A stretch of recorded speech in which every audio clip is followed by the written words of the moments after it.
Tuan-tuan, puan-puan, sahabat-sahabat yang dikasihi sekalian, sebelum saya menyebut tentang hikmah pagi ini, rasanya beberapa kali sudah disebut pada sahabat-sahabat semua mengenai 4 realiti berkait dengan hidup di dunia ini. Realiti pertama ialah setiap kita diuji pada setiap apa yang kita dapat ataupun apa yang kita terlepas. Itu digambarkan dalam ayat 2 surah Al-Mulk. Wallazi khalaqal mauta wal hayata liyabluwakum ayyukum ahsanu amala. Dialah yang menghidupkan. Makna hidup di sana ialah dapat sesuatu pada kita. Wallazi khalaqal mauta, dialah yang mencipta kematian. Kematian di sana membawa makna kita hilang sesuatu.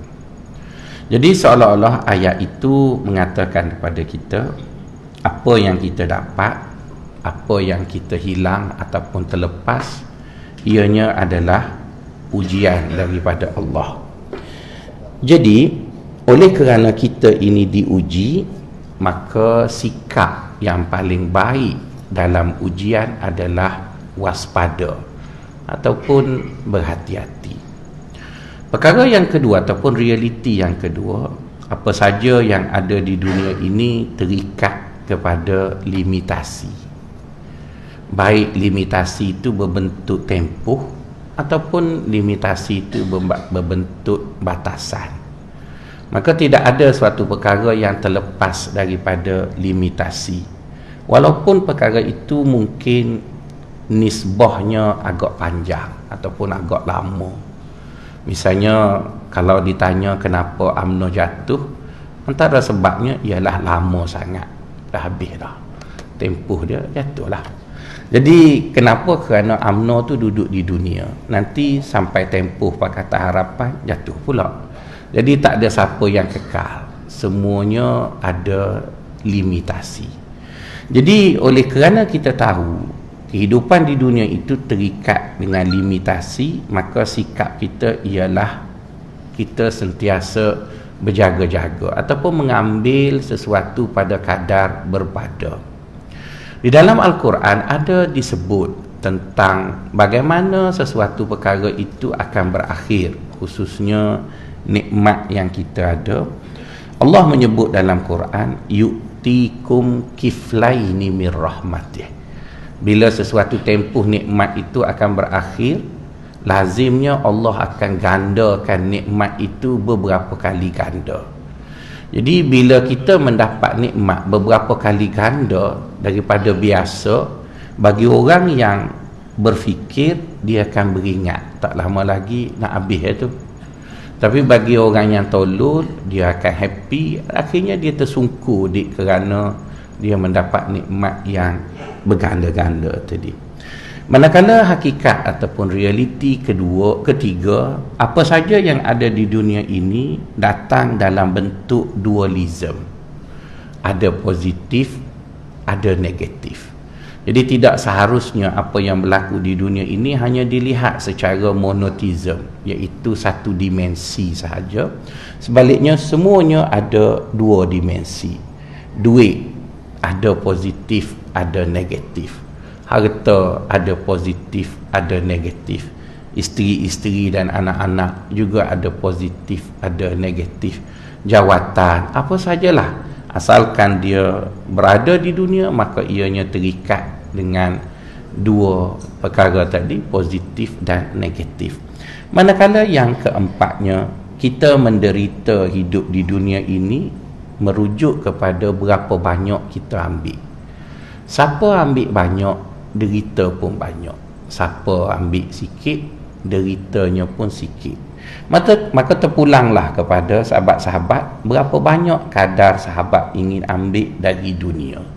Allah tak marah, cuma formulanya kamu derita mengikut kadar ambilan kamu.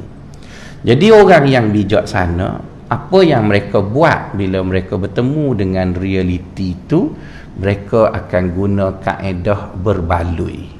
Apa yang mereka ambil dicongok, dicampur, ditolak, kira-kira berbaloi tak antara derita dengan faedah.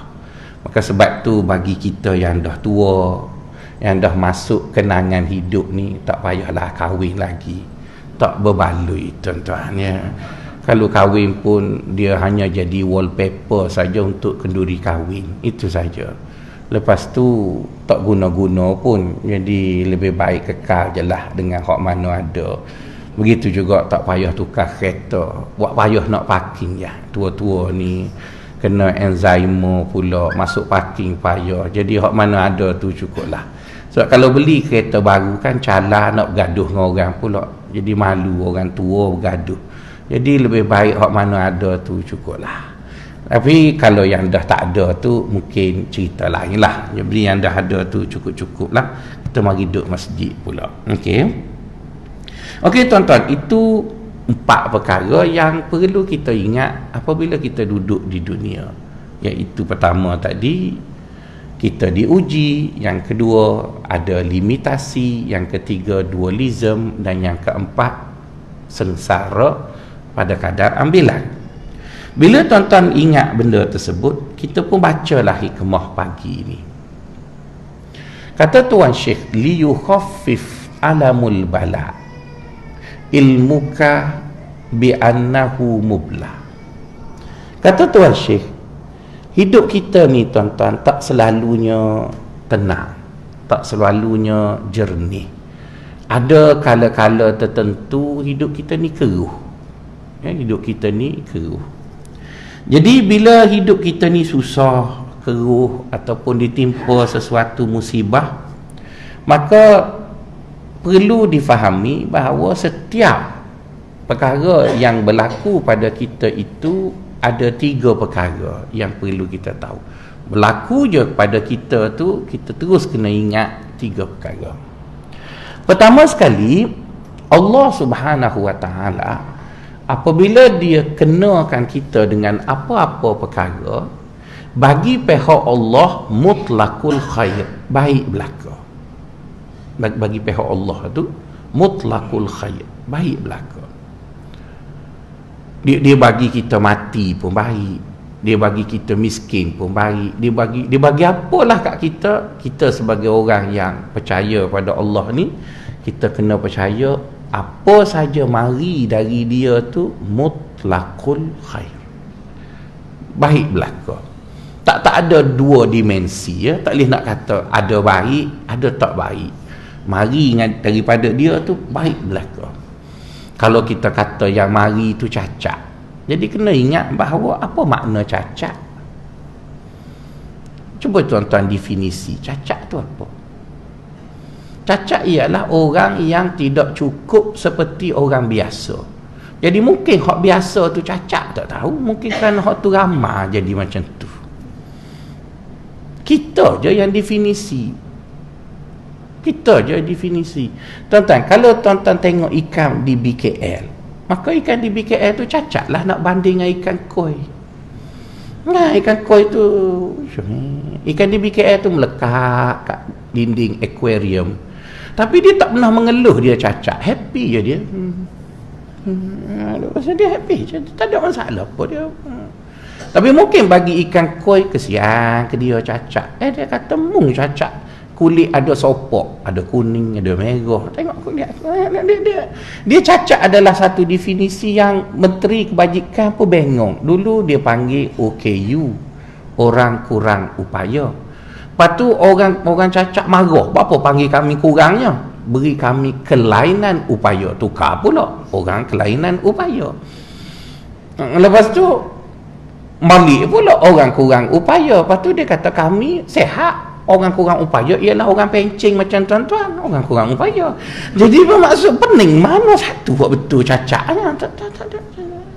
Jadi sebenarnya yang jadi serabut tu kita yang tengok benda tu. Jadi Tuan Syekh kata bila mu dapat apa-apa benda, ada 3 perkara mu kena setting kepala kamu tu. Pertama sekali, apa yang dia beri tu baik belaka. Baik belaka. Tak ada yang tak baik. Jadi bila kita percaya bahawa apa yang Allah Ta'ala beri itu baik belaka, maka legalah sikit. Legalah sikit kita punya hati itu. Itu yang pertama. Yang kedua, tuan-tuan, apabila kita tahu apa yang dia beri itu baik belaka, maka sampai dekat kita, kita tak suka. Betul dah tadi kita sebutkan. Setiap benda yang berlaku pada manusia ada dua dimensi. Ada baik, ada tak baik. Maka kita pun bertanya, kenapa jadi gitu Ustaz? Dah Ustaz kata mari daripada Allah baik belaka. Mari daripada Allah baik belaka. Tiba siapa kat kita ada baik, ada tak baik. Jadi orang sufi kata yang jadi macam tu dua sebab. Ada dua sebab yang jadi macam tu. Asalnya baik belaka. Tapi mari kat kita yang jadi dia ada baik, ada tak baik, dua sebab. Pertama ialah hawa nafsu tu yang jadi tok hakim. Yang jadi tok hakim memberi nilai kepada benda tu hawa nafsu. Yang kita pernah sebut sebelum pada ni, hawa nafsu ni ada 3 ciri dia. Pertama, dia ada kuasa desak. Yang kedua, dia bodoh. Yang ketiga, dia suka benda yang sedap-sedap. Tak tok hakim bodoh. Tok hakim tu bodoh. Jadi kalau tuan-tuan percaya kalau tok hakim bodoh, teruk benar tuan-tuan. Tok hakim tu sendiri bodoh. Jadi bila Allah Ta'ala bagi sesuatu kat kita sebagai akidah orang yang beriman, dia beri itu baik belaka. Tapi bila siapa dekat kita, kita rasa ada baik, ada tak baik. Kenapa jadi dua tu? Sebab pertama, tok hakim je bagi. Hak ni dia kata baik, hak ni dia kata tak baik. Jadi kita bertanya baik balik, tok hakim tu siapa? Nama dia Hawa, Tan Sri Tun Hawa nama dia. Tok hakim tu nama dia Tan Sri Tun Hawa. Nama bukan main berjela, tapi ciri dia ada 3. Pertama, dia ada kuasa. Yang kedua, dia bodoh. Yang ketiga, dia suka sedap. Jadi tok hakim bodoh, suka sedap, kita boleh dah agak dah. Dia akan pilih hak mana? Dah boleh agak dah.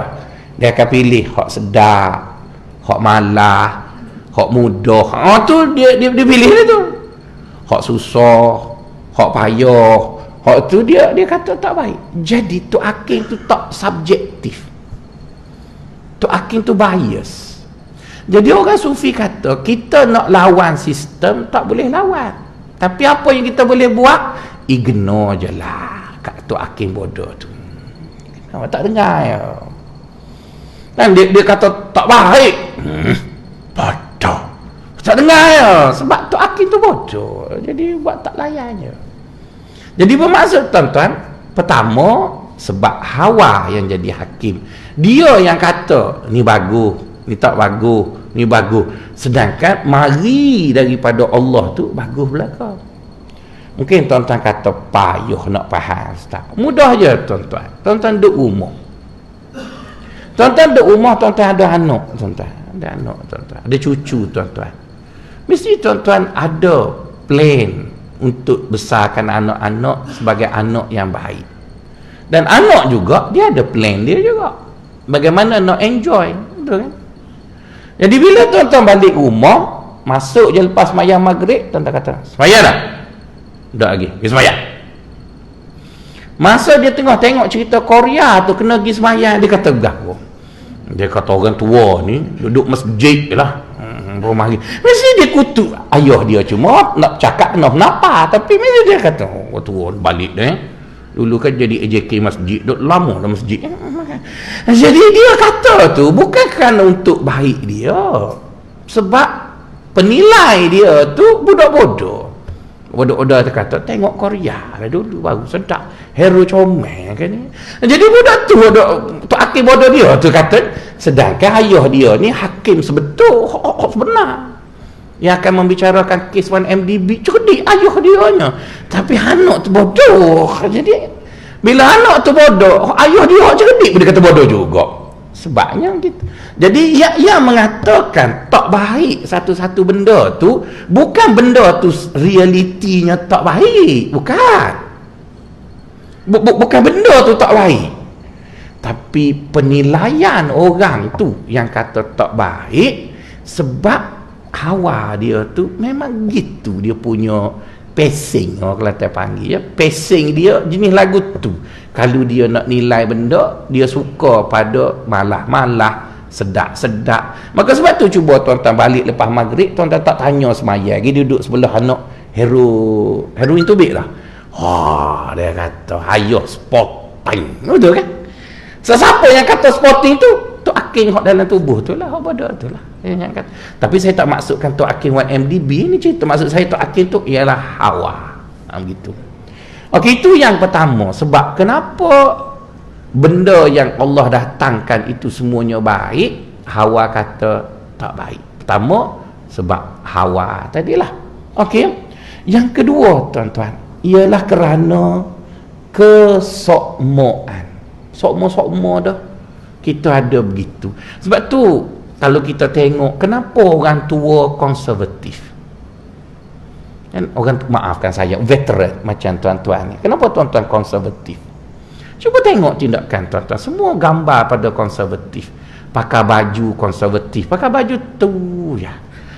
Hamba mari kat tuan-tuan ni, hamba tak je tengok tuan-tuan pakai baju lain, baju tu.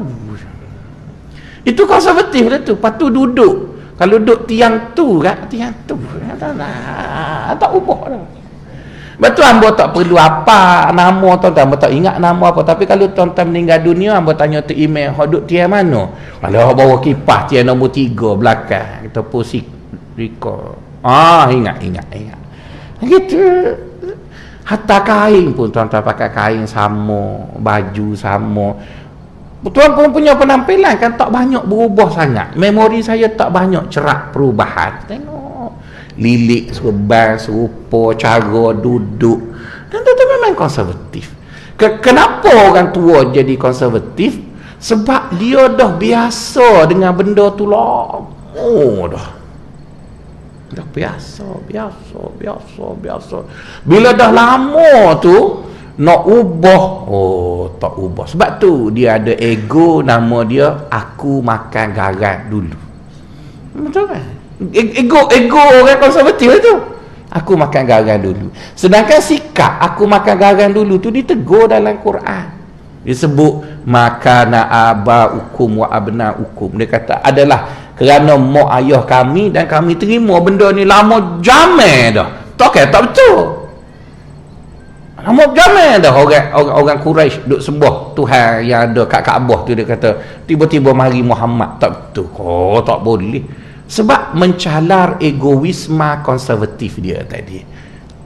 Tapi kalau dia duduk sekejap, dia mikir, betul hak cakap tu, tapi mengguris kebiasaannya, dia biasa buat begitu, dia biasa. Maka sebab itulah tuan-tuan, bila Nabi datang, Nabi takut kebiasaan itu mengulangi manusia. Maka Nabi marah sangat kita ni terlalu rigid dengan satu pattern. Dia tukar-tukar.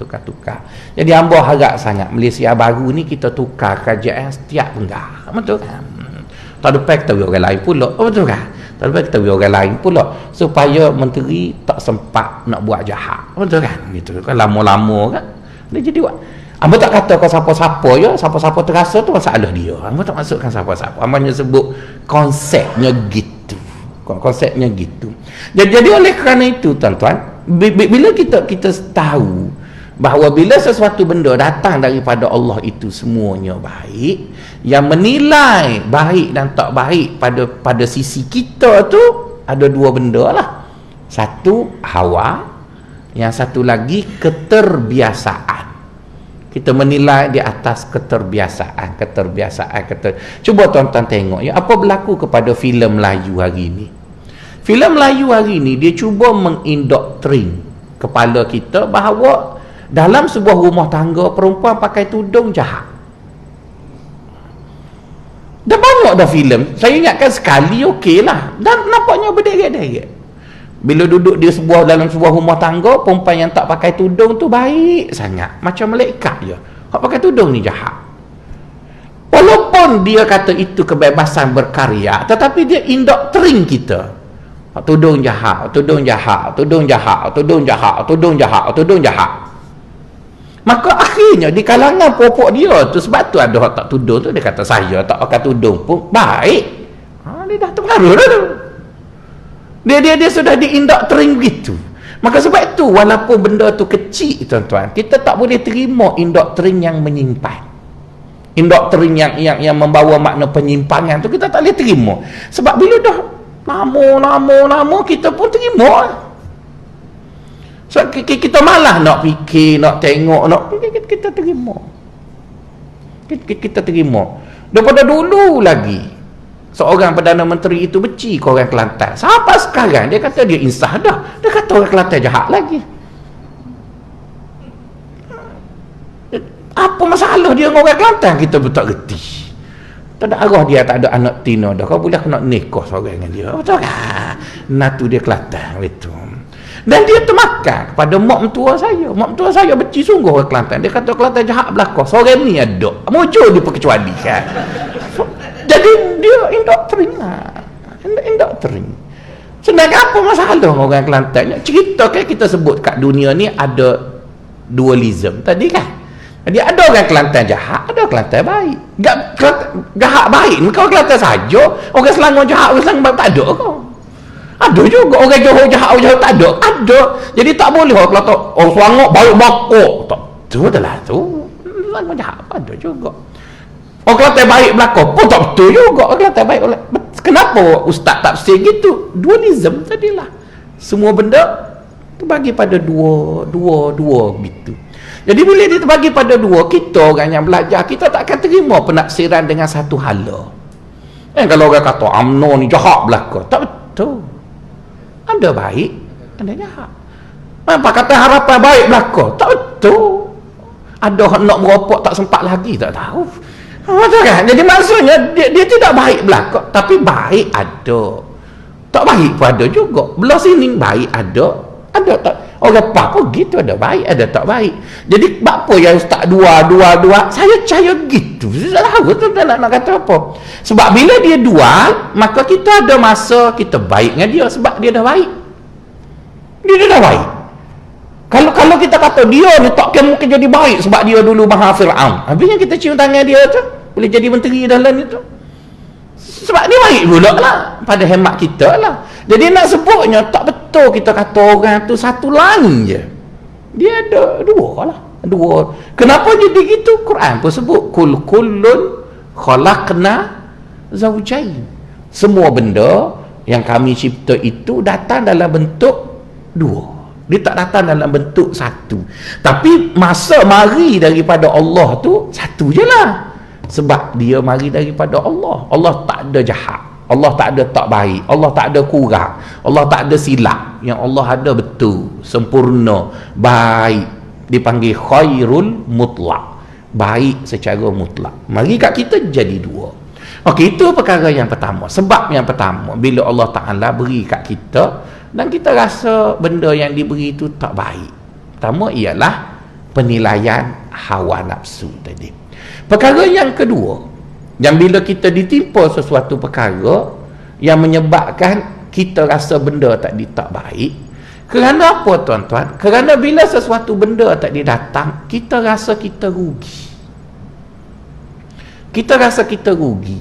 Kita sudah silap membina formula. Formula yang kita bina tu silap.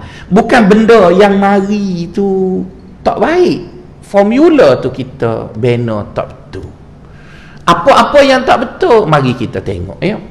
Misalnya kita bercakap mengenai jenis-jenis rasa. Kan kita kategorikan rasa.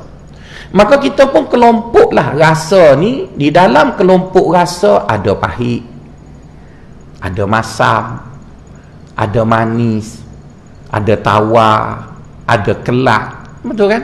Ada lemuk. Itu ialah jenis-jenis rasa. Tapi bila pergi ke Kelantan, orang Kelantan ambil lemak dengan manis je sedap. Orang Kelantan ambil lemak dan manis.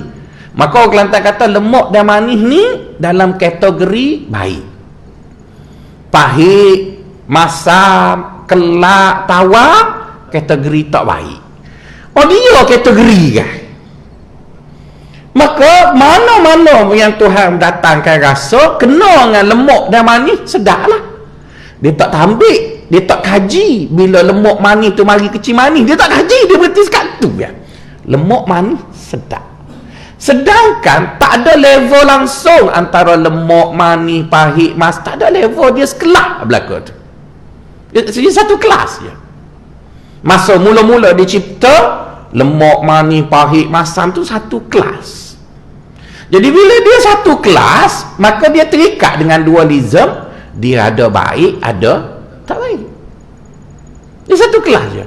Tapi bila mari kat kita, kita sisih pula, buat kelas lain pula.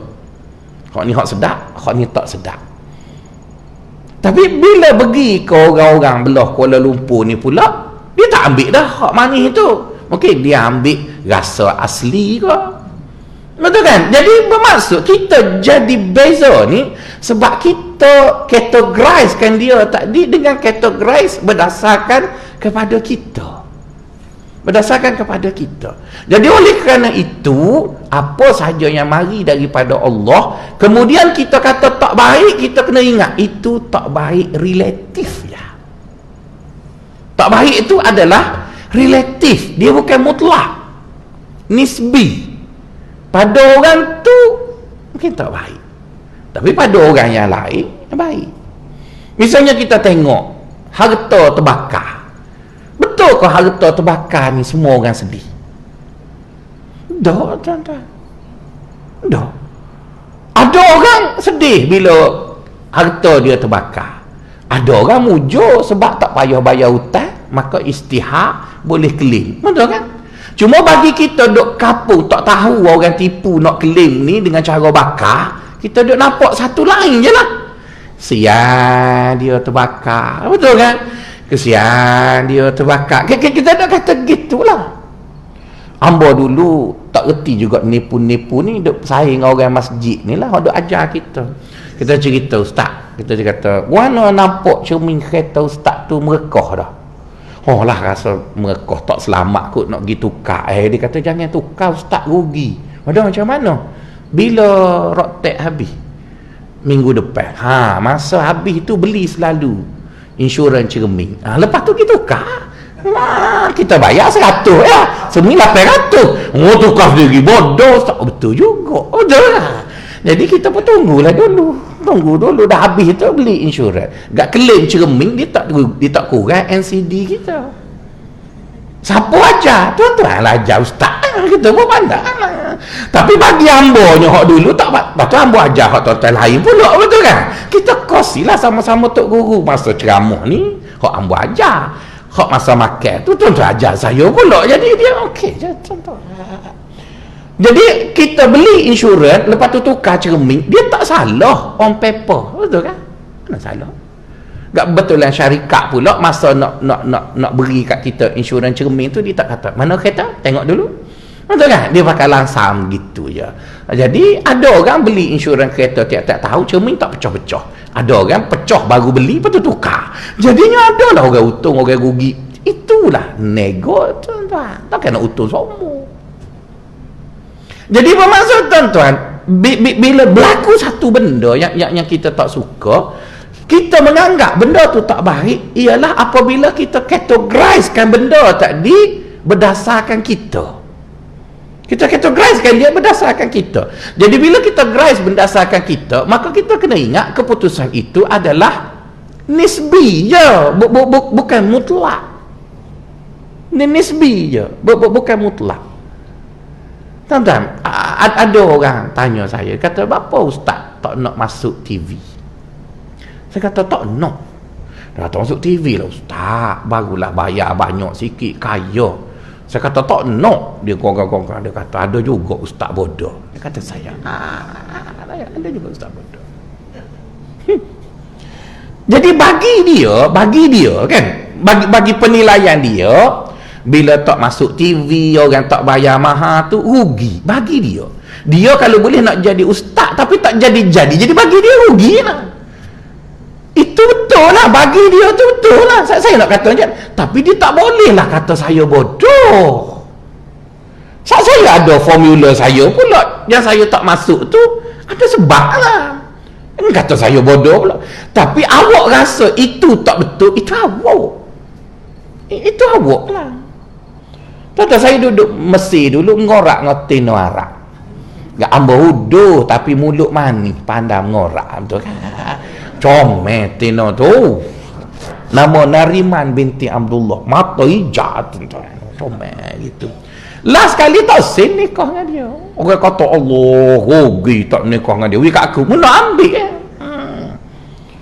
Orang dah kata rugi kita, ngorak saja. Lepas tu nikah tak sen.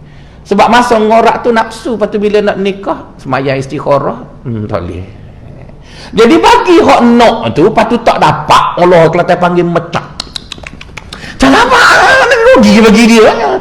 Kita ada dong, tahu saya. Kenapa?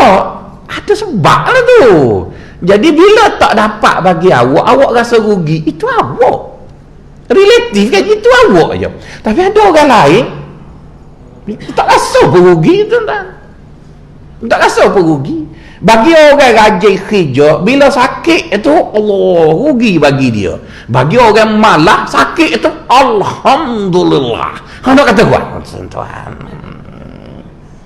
Dia relatif, tuan-tuan. Dia bukan mutlak. Jadi bila dia bukan mutlak, kenapa tuan-tuan mutlakkan dia? Kenapa tuan-tuan mutlakkan? Tuan-tuan, bila satu pihak loss, satu pihak untung. Bila satu pihak untung, satu pihak rugi. Itu dunia gitu.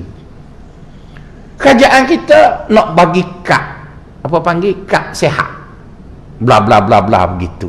Sekali tengok baguslah. Orang tu bila sakit boleh pergi hospital, klinik swasta, boleh dapat ubat terus.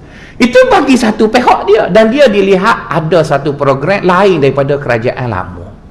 Betul lah. Tapi kalau nak suruh saya kritik, saya rasa kad tu tak baik. Sepatutnya dia banyakkan klinik kerajaan. Kerana orang Melayu yang jadi doktor ramai.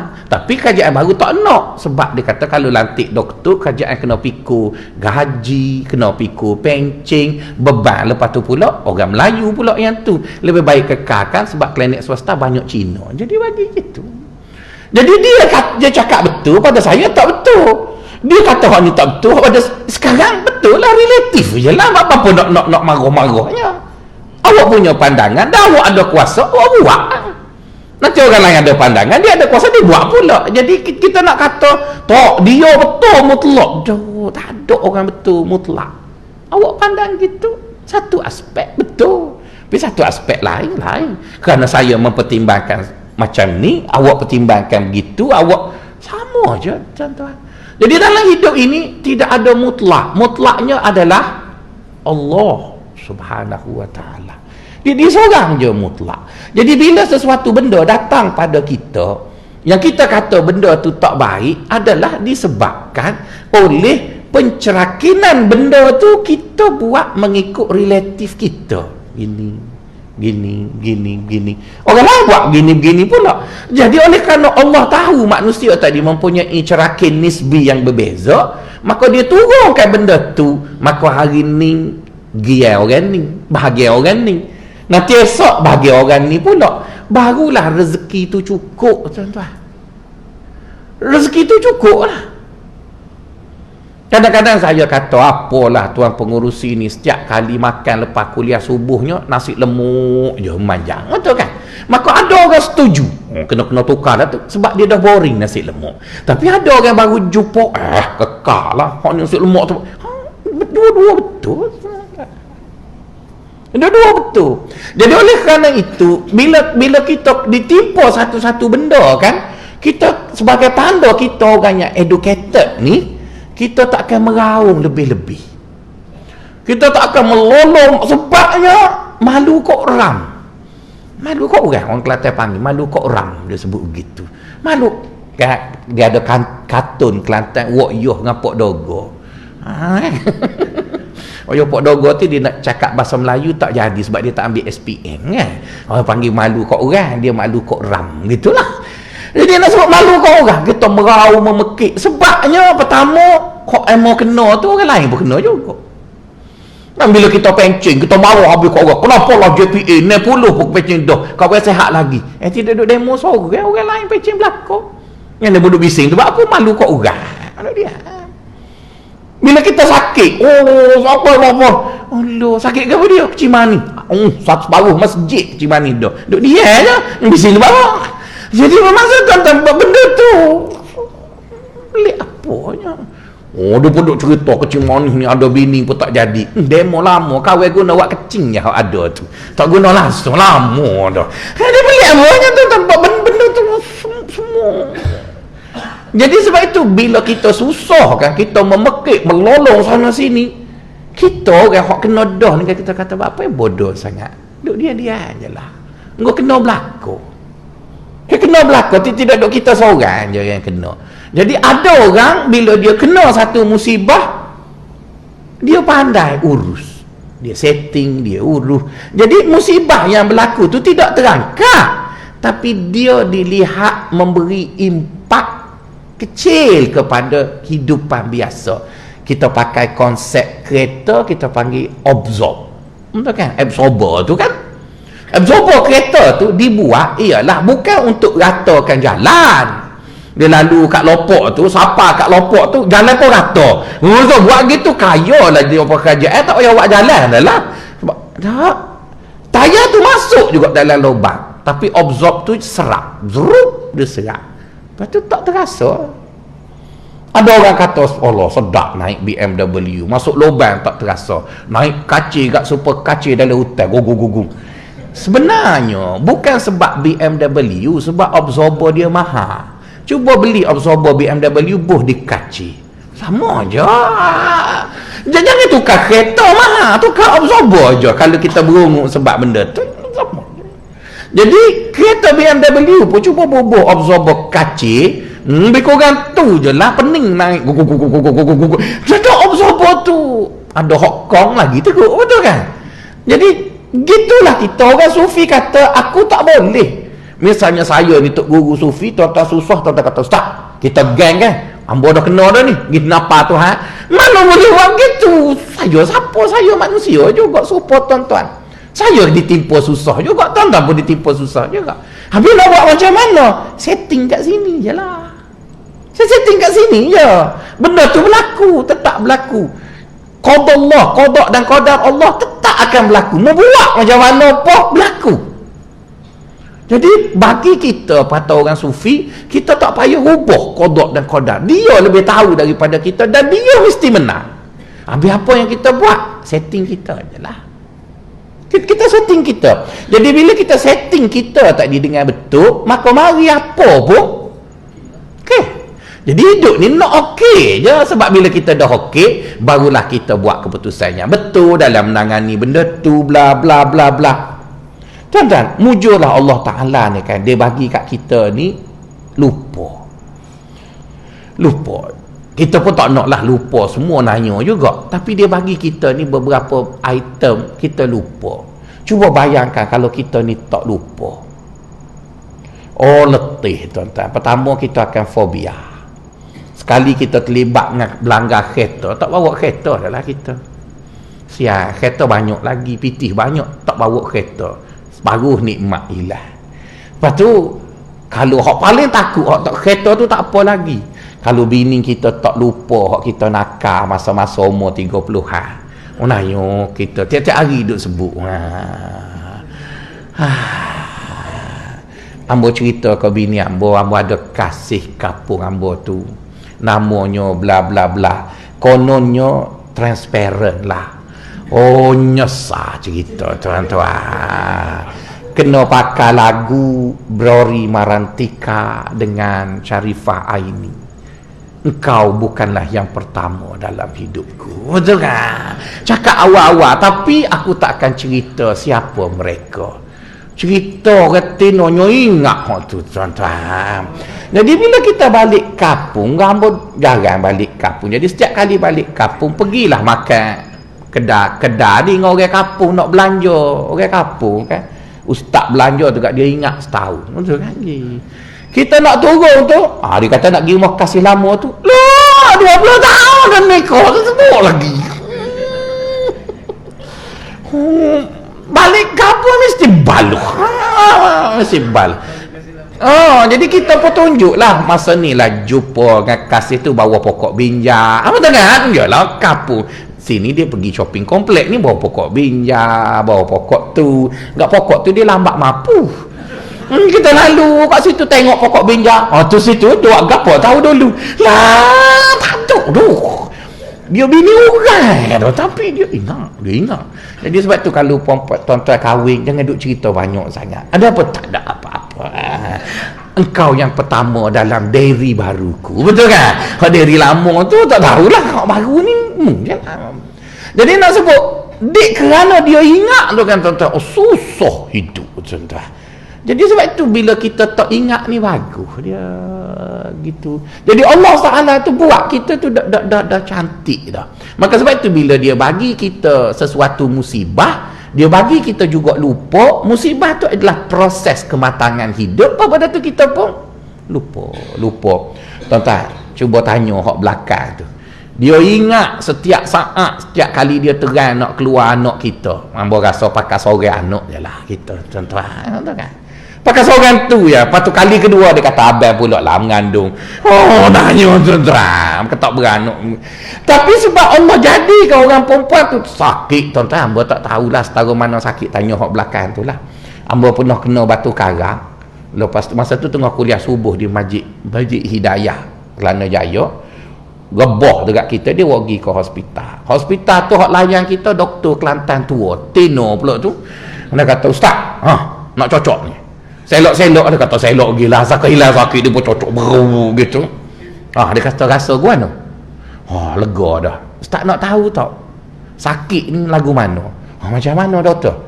Orang tino sakit 10 kali ganda lagi hok ni pun ustaz meraung dah. Orang tino steady je. Kalau beranak teruk pada sakit batu karang, baik tak beranak lah tuan-tuan. Tapi dia duk beranak elok-elok ya. Apa beranak. Kenapa dia beranak? Sebab sakit. Tapi Allah pun lupa. Bila tengok baby tu letak atas dada tu, lupa lah. Muju ada lupa. Kalau tak ada. Jadi nak sebutnya tuan-tuan, bila Allah Ta'ala mari kat kita benda yang kita tak suka, dia sebenarnya yang jadi masalahnya setting tak kena ya. Setting tu tak kena. Kalau setting kena, tak ada apa ya tuan-tuan. Tak ada apa. Itu sebab nombor 2, betul kan? Sebab nombor 3 tuan-tuan, Allah ni kan tuan-tuan, dia sayang kat kita. Bila dia sayang kat kita, dia akan buat sesuatu yang memberi manfaat pada kita. Kata Imam Al-Ghazali rahimahullah dalam kitab Kimia Us-Sa'adah, beliau mengatakan ada kala dia sayang kat kita, dia beri kita benda kita suka. Lepas dia beri kat kita benda kita suka, maka kita pun keluarlah daripada kadar munasabah. Kan dia bagi kita sehat, dia bagi kita duit, dia bagi kita macam-macam. Kita pun pada peringkat awal itu berada dalam kadar munasabah. Ambil pada tu, ambil. Lepas tu, dah lama sangat dia beri, kita mula overacting.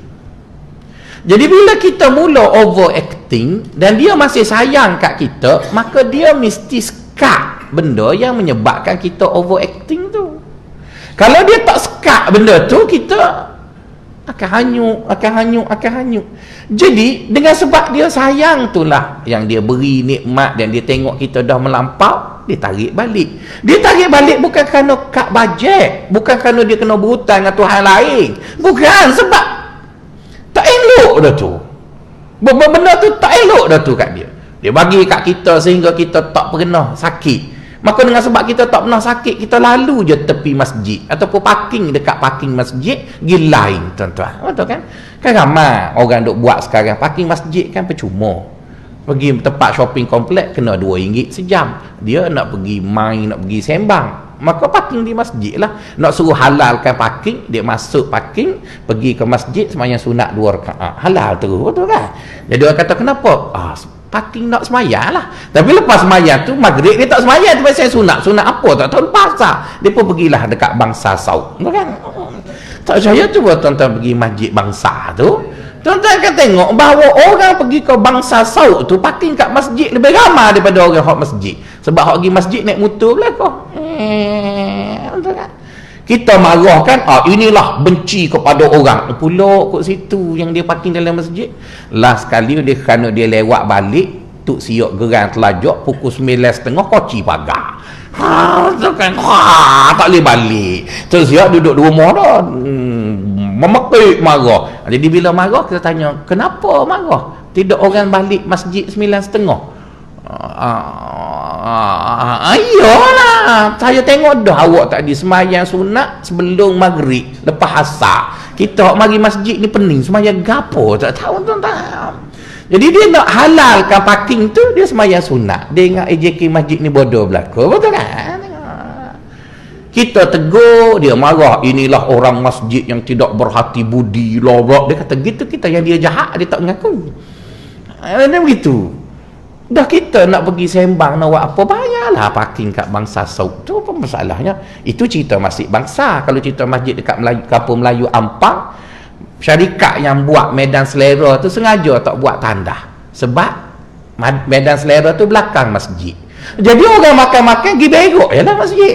Tak berok masjid percuma. Sedap lah ambil duit kat makan, berok masjid. Jadi masjid ni kira urut tarik orang. Kalau letak kena bayar 30 sen, ini masjid yang terlalu berkira dengan orang Islam, maka bagaimana dakwah ini? Aduh, kok situ pula yang memai berok saja tu. Sungguh tuan-tuan, sebab tu saya tak jadi AJK masjid, sakit palu tuan-tuan. Kita baik kena kutuk, kita tak kena kutuk manjang tuan-tuan. Kena kutuk manjang. Sedangkan mujur masjid tuan-tuan ni jauh daripada apa-apa. Betul okeylah. Sebab tu dia roboh pula dia punya dapur haram kat belakang tu kan. Kau tak ada dah lah. Kalau ada kat situ mungkin sambil-sambil makan kutuk AJK pula. Tu roboh awal-awal begitu dan sebagainya. Saya gurau je lah itu ya. Okey tuan-tuan, berbalik kepada kita tadi. Jadi apa yang berlaku pada kita, pertama tadi ialah kerana hawa nafsu yang jadi hakim, yang menilai. Yang kedua tadilah. Yang ketiganya ialah apabila sesuatu benda yang datang pada kita tu, kita kena ingat yang bawa benda tu Allah kan.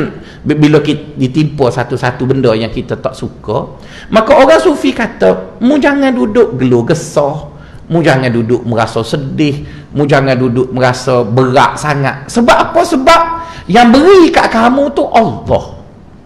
Jadi bila Allah beri kat kamu, paling kurang 5 perkara mu kena ingat. Bila mu dah tahu yang beri kat kita ni Allah yang beri. Allah bagi kita sakit, Allah bagi kita tak naik pangkat, Allah bagi Allah tu.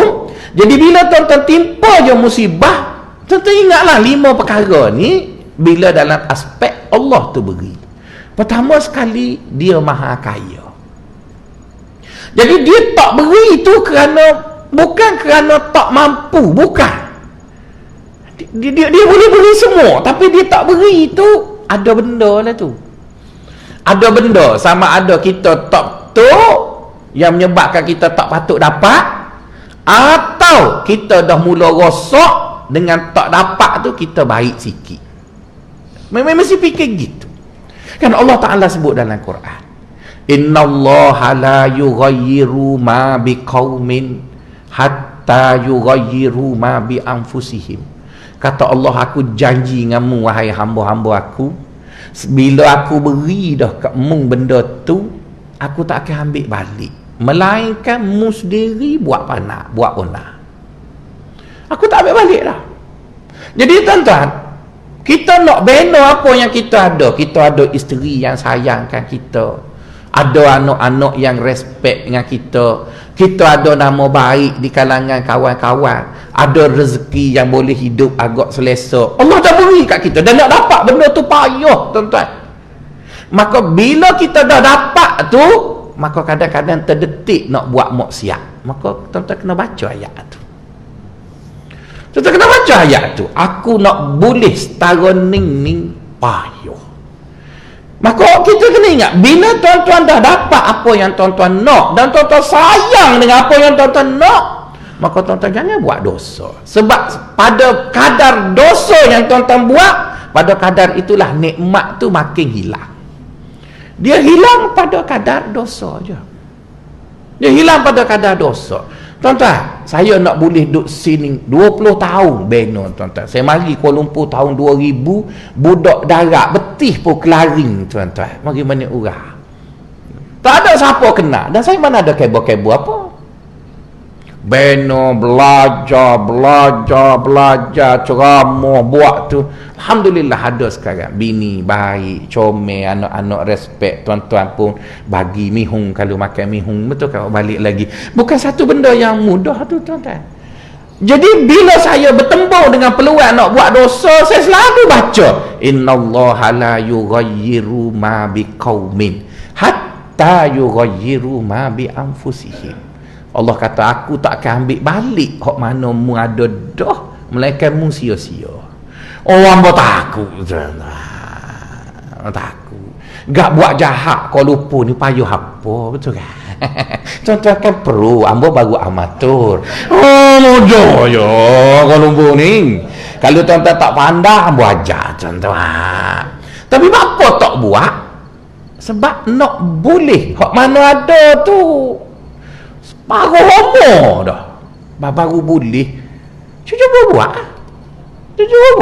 Tak payah kan? No, tuan-tuan. Banyak lagi idea kalau cerita Melayu tu baru suku daripada idea hak kita ada. Boleh ajar macam-macam lagi nak buat jahat. Dia ada 5 sifat. Buat jahat tak kena tangkap. Tahu pun tipnya. Cuma tak ajar lah, tuan-tuan. Takut tuan-tuan terah balik tak mari dalam masjidnya.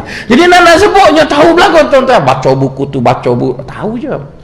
Dan peluang pun ada. Sebab apa tak buat? Ingat tadilah, mudah beno tu bukan main. Sekali kena merudung jatuh, tuan-tuan. Kan ada ustaz yang ditangkap keluar pukul 12 malam. Kan di sebuah hotel.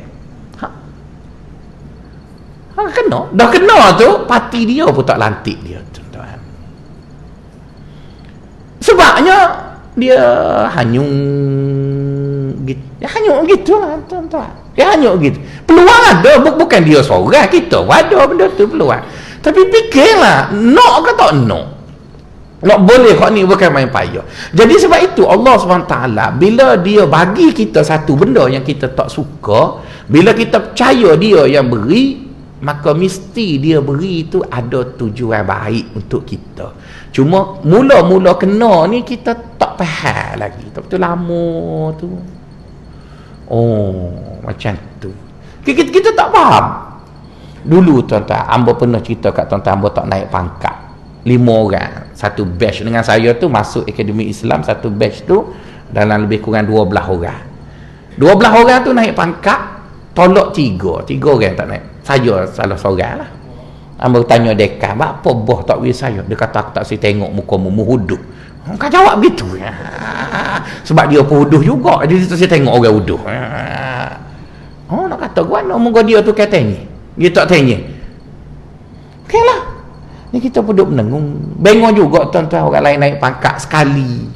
CV tebal, kita nak banding dengan dia. Kita tak ada kolom, kita isi belakang. Dah semua ada lampiran. Kan kawan hak naik tu ada 5 lagi kolom tak isi. Naik juga. Tapi kita dah mengajar tasawuf. Takkan nak pergi demonstrasi. Duduk menengung. Bapa tak beri. Dalam apa tak, oh kalau kata tak terasa, tipu lah manusia. Kawan saya nombor 2 tu pergi report ke kementerian. Orang kementerian pun serabut lagi, universiti lain pun ada juga report. Dia pun ya kita akan ambil tindakan.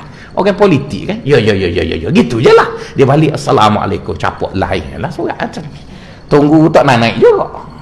Seorang lagi pergi ke persatuan apa panggil staf akademik buat demo. Tak naik juga. Jadi saya pun dia kata gapo kan, kita dah ajar orang bila kita dapat satu benda, ada benda tak kena. Jadi mungkin saya overacting dengan bos saya, maka kita pun betulkanlah balik mana tak kena. Lepas tu bila tengok lama-lama, oh patut patut dia tak bagi naik. Sebab dia tak bagi saya jadi pengerusi jawatan kuasa apa-apa, sebab belum dapat prof, maka saya boleh mengajar di masjid, boleh sapu surat tanpa income tax. Betul kan? Oh, boleh kau lain tuan-tuan, boleh kau lain. Kawan-kawan saya yang jadi prof tu sebab pejabat tak boleh nak tobek lah jadi pengurusi meeting kena awal mari. Ahli lewat tak apa. Jadi kita jadi ahli je lah semua-semuanya. Apa-apa kena tanya bos lah, dia gaji mahal kan. Kesian ke dia income tax pun ambil duit dia. Bambu pun kena, kita terlepas semua. Mari masjid mukmin 3 kali boleh bayar kereta dah, betul kan? Jadi bermaksud tuan-tuan, aduh Tuhan baik. Dia pusing. Cuma orang yang tak boleh fikir tu dia nampak selain je. Apa aku tak dapat? Saya pun tak apalah gitu. Lepas tu saya rasa beruntung, pergi mana-mana mesti orang sebut Assalamualaikum Ustaz. Kawan saya yang prof tu tepi sikit pocik. Pocik dia. Orang tak kenal dia tuan-tuan. Kita tak naik pangkat. Assalamualaikum Ustaz. Assalamualaikum salam. Jadi kita pula ajak dia, mari kita minum sekali. Lepas tu dia belanja, aku tok guru dia, munduk dia, prof. Kesian ke dia, betul kan? Jadi bermaksud tuan-tuan, Allah tu maha adil. Jadi dia tak beri kat kita bukan kerana hutang dia banyak tak boleh beri dah. Bukan. Itu kerajaan. Dia maha kaya. Dia tak beri tu ada benda lah tu tak kena kat kita. Jadi bila kita tahu dia beri kerana ada benda tak kena, maka dia punya pressure tak dapat tu lega lah sikit, betul kan? Dia absorb lah, kita serap tu lega lah sikit. Itu yang pertama. 5 benda kan kita kena ingat bila kita dapat musibah. Yang kedua, apa yang menjadikan kita tenang bila kita terima musibah? Pertama, Allah Ta'ala kata orang yang sabar ni dia dapat pahala tak terhitung kan? Innallaha yuhibbus sabirin. Allah suka pada orang sabar. Innallaha yuhibbus sabirin. Dan sebut ajruhu bighairi hisab. Pahala bagi orang sabar ni ialah tidak terkira. Jadi bila sabar ni muncul, sabar akan muncul apabila ada musibah lah. Dia kembar dua tu. Orang yang tak pernah kena musibah, dia kata dia sabar, tepu. Dia tak sabar mana yang tak pernah kan dia kena ada musibah dulu, lepas tu reaksi kepada musibah itulah nama dia sabar. Lepas tu awak tak pernah kena musibah, awak sabar bila?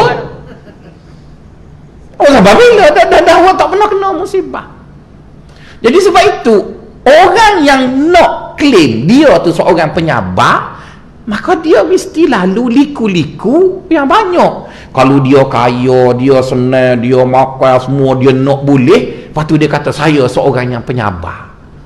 Penyabar apa?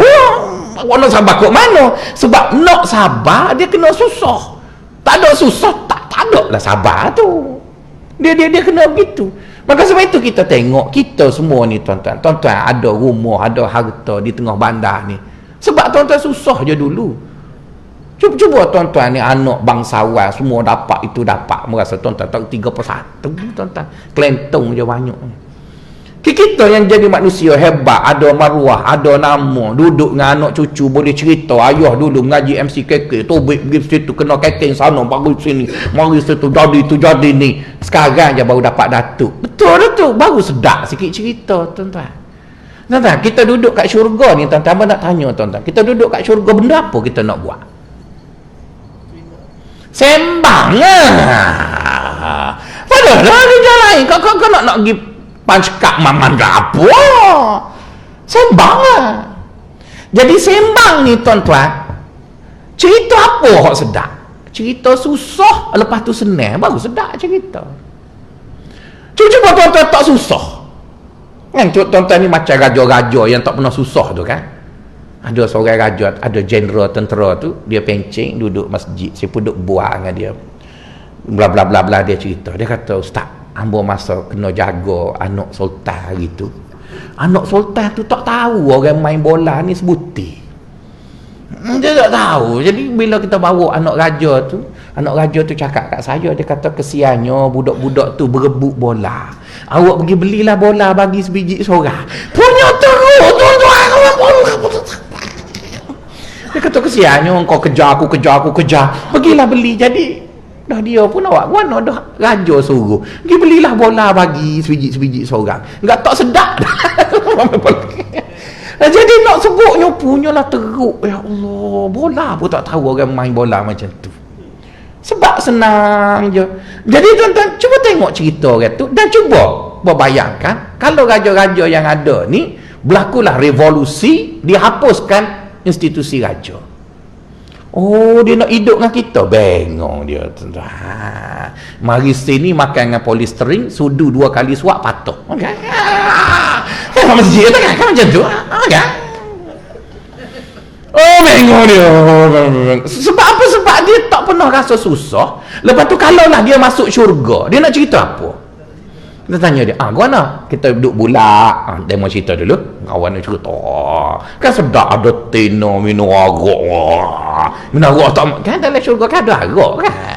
Arak pula dia tak pakai botol sikit. Sebok sungai terus. Minum gitu kan. Dia duduk gitu. Sebab jadi sembah siapa dia ni orang mana orang, dia ni orang Greek, dia ni cerita siapa duduk USG, siapa kat dia Tuanku Sultan. Anda kena kerja apa? Tak ada cerita. Oh, nyesal dia, rogi dulu tak ada. Kita cerita tak habis, itu baru satu round, cerita lain lagi ada banyak lagi. Ya, jadi sebab itu tuan-tuan, apa masalah dengan susah? Masalah dengan susah. Yang tuan-tuan duk kata susah tak baik tu, tuan-tuan menilai susah tu yang tak baik tu, sedangkan susah terikat juga dengan dualism, ada positif ada negatif. Senang pun terikat dengan dualism, ada positif ada negatif. Maka sebab itu Ibnu Athaillah kata, bila kita tahu yang bagi kita susah tu Allah, maka pertama sekali dia beri susah tu bukan kerana kad bajet, bukan. Dia boleh beri semua orang, tapi dia beri susah tu ada benda yang tak kena lah tu kat kita, yang kena tengok balik. Yang kedua, dia suka sangat orang sabar, maka tidak akan berlaku sabar kalau tak ada susah. Jadi nak jadi sabar tu kena susah lah.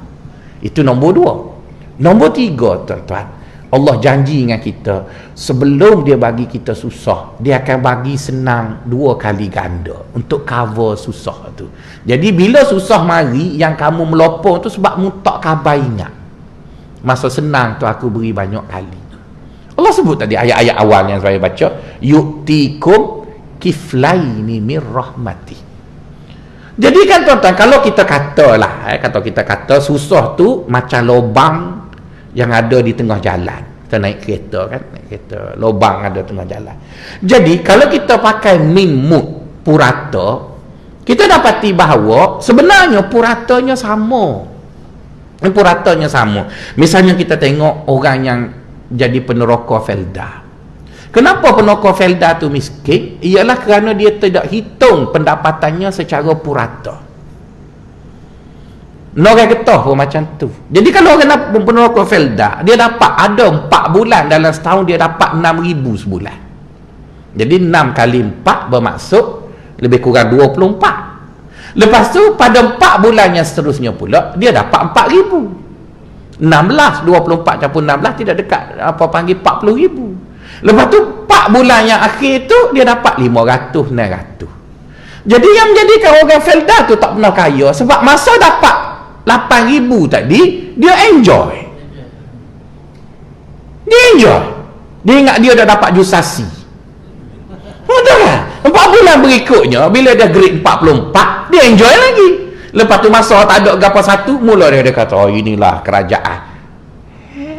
Awak tak boleh cantah gitu hidup. Awak kena sam semua. Lepas tu purata belanja berapa daripada keseluruhan dapat. Jadi dengan 8, ada dengan 6, dengan 4, dengan ratus-ratus, sampai semua purata hidup ialah 2,000 sebulan. Jadi belanja 2,000 sebulan, okey lah. Belanja 2,000 sebulan.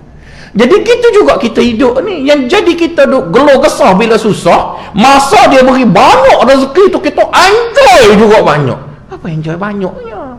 Kita hidup purata je.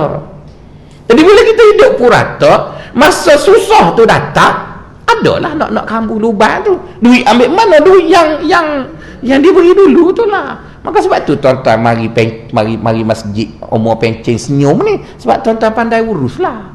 Hak tak senyum tu tak pandai urus lah tuan-tuan. Tak pandai urus. Gila tu gak nak nikah dengan orang tu nak comel, tua pun baru nikah. Gak letih lah tuan-tuan. Dah tua-tua gak tunggu bidadari je lah. Betul kan? Tunggu bidadari je. Tak lama dah.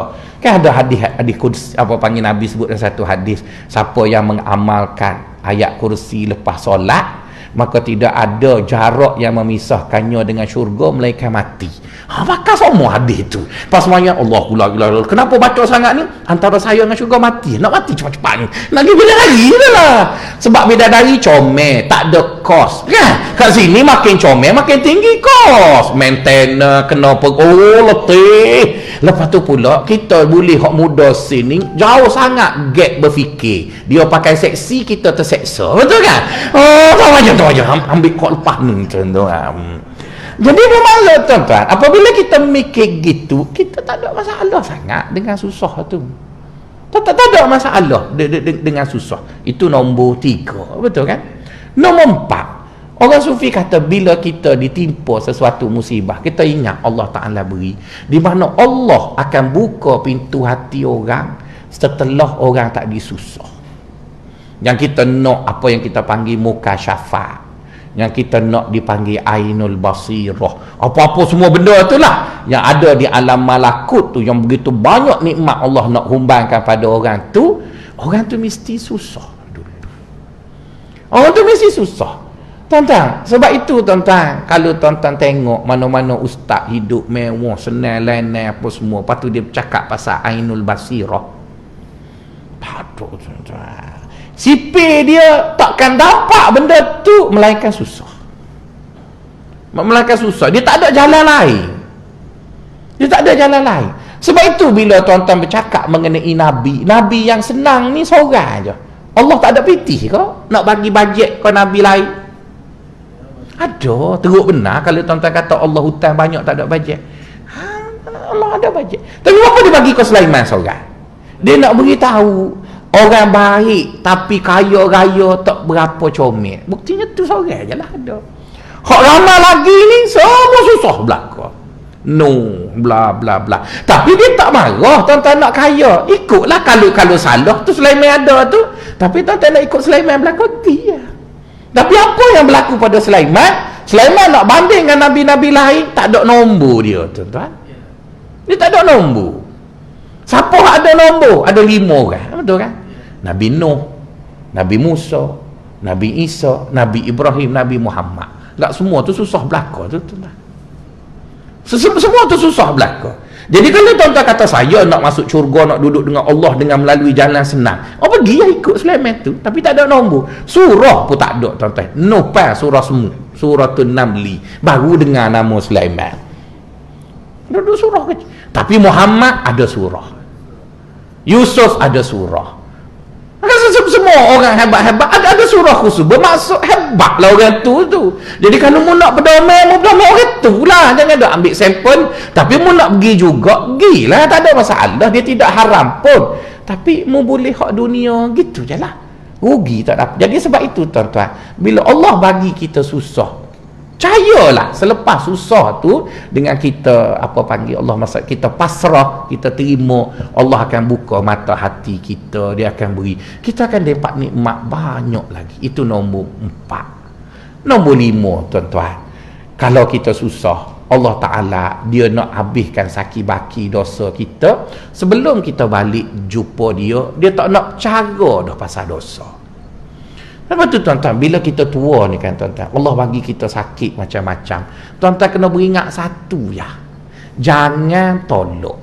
Jangan tolak tu maksudnya jangan marah Tuhan.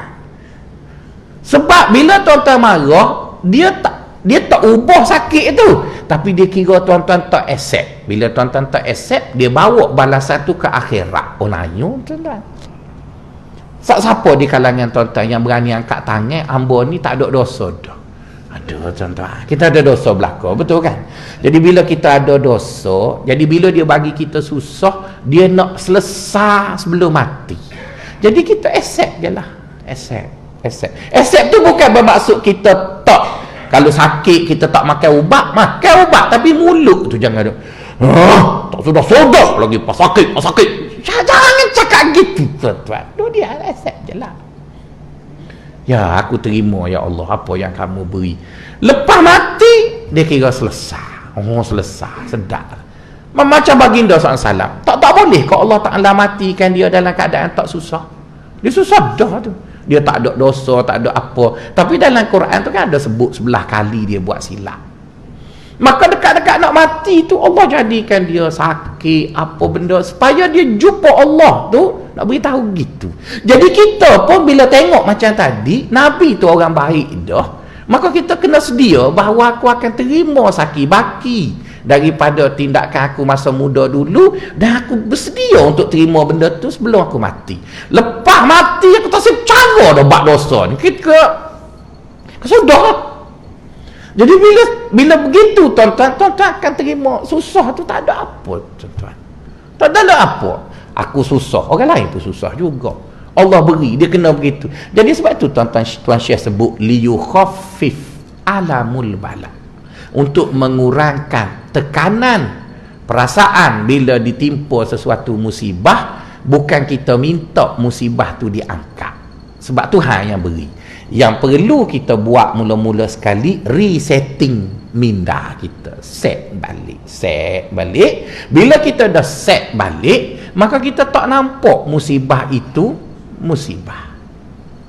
Kita tak nampak musibah itu musibah. Sebaliknya kita nampak musibah itu ialah suatu cara Allah Ta'ala nak betulkan kita. Contoh tuan-tuan, bila kita belanggar, lepas tu kita pun pergi sumpah seranoh orang, marah lah, tahu bla bla bla bla. Jadi bermaksud kita dilihat orang cakap je pasal sabar, pasal apa, lepas tu kita tak accept perangai kita tak baik, duit kita habis. Tapi kalau kita fikir balik, mungkin kita belanggar kerana kita ada silap, kita beringat, lepas tu Tuhan nak tukar kereta baru, betul kan? Kena buat tu, lepas tu Allah bagi kita naik pangkat. Ada benda je dia buat. Tapi kita tak faham benda tu, kita marah-marah kat orang, maka orang tu terkilat, orang tu pula ambil video upload dekat Facebook, dah tu begini, kita juga malu. Rugi juga. Tapi kalau kita accept, berlaku juga benda yang sama. Tapi dia ada satu teori psikologi kata, teorinya dia panggil 10-90. 10-90 bermaksud kita punya bahagia pada satu hari itu bermula daripada bangun tidur. Jika 10% yang silap pada bangun pagi itu tuan-tuan tak handle dia dengan baik, maka tuan-tuan akan sengsara sepanjang hari sengsara. Tapi tuan-tuan teka 10% yang mempengaruhi tuan-tuan, yang negatif tu teka dia dengan positif, maka tuan-tuan akan jadikan 90% tu positif. Contohnya kita bangun pagi pakai baju baru nak pergi pejabat, baju baru kita beli mahal-mahal apa benda, turun sampai bawah, isteri kata tolong ambil beg duit kat atas, kita pun naik pula, marah dah, masalah kena naik pula, ambil tu kita tutup pintu, tersekok anak koci, koyok baju tu, koyok sikit tangan, kita pun marah, maka kita sergah anak kita, balah dengan bini, tutup pintu sampai pecah cermin, habis punah satu hari, mesyuarat joket-joket, sebab baju tu krik koyok sikit, padahal ambil benih jahit selesai dah. Lepas tu kalau kita ambil benih jahit, orang tanya, oh Zuhud boh, hak ni pun jahit, tengok orang ngaji tasawuf. Tapi kalau dia fikir gitu kan, okey kan, contoh dia duduk di pala aja, punah je 10% pagi tu, habis sehari balok. Pagi tu pula muka pakai baju batik pagi kami, betul kan? Malam tu malam Jumaat saja terlepas, malam Jumaat habis buat botek kacari sikit ya, contoh. Tapi cuba positif pagi dah cari itu, isteri pun kata minta maaf lah bang, I suruh you, itulah you yang suruh I, baju I beli, dia pun rasa bersalah, malah kalian special punya servis dapat, tuan-tuan, mana rasa bersalah tu kan. Jadi bermaksud hidup ni kan tuan-tuan, dia duduk sini lah, dia duduk kat sini, tuan tiung kok mana, tuan tiung negatif lah benda tu, tuan tiung dia jadi positif lah begitu. Jadi nampaknya kita sudah siap, nasi lemak pun lama dah siap. Setakat itu dulu. Wassalamualaikum warahmatullahi taala wabarakatuh.